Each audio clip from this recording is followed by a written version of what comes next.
All right, hello, wine-drinking people. Today is Thursday, and the day before our Gaia and White Truffle Dinner, the 25th of October. We still maybe have a few seats left. There's one of our Tartufo Biancos right there. We're going to be taking down tomorrow night, along with Gaia Barbaresco, all the way back to 1964, a legendary old vintage. And man, the aroma in this room is just incredible right now with that little truffle, that little truffle sitting there by itself. We got 4 courses with white truffles and like 10 different Gaia wines tomorrow night.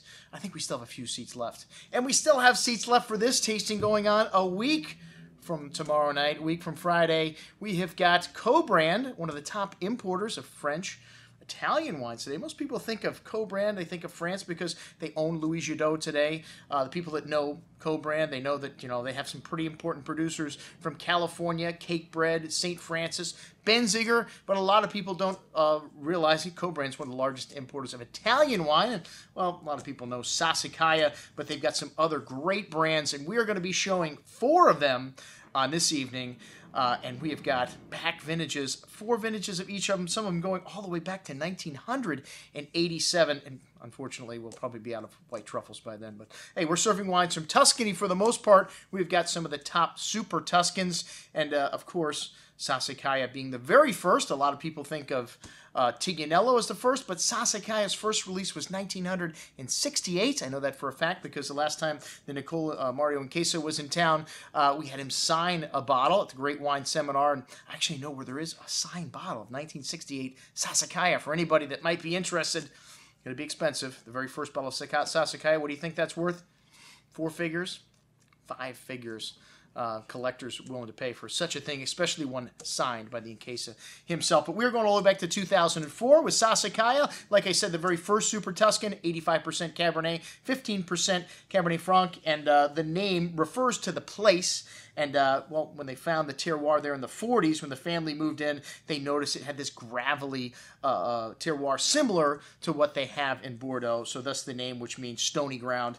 And after 25 years of experimentation, they decided 68, it's time to release our wine commercially. And the rest is history. Sassicaia is sought after all over the world. One of the most counterfeited wines in Asia. But we have the direct U.S. importer. You can trust the stuff coming from the Wine Watch is the genuine article here. We've got Tenuta de Nozzole, a winery that was, well, bought by the Folinari family in 1971, but goes back to the 13th, 14th century.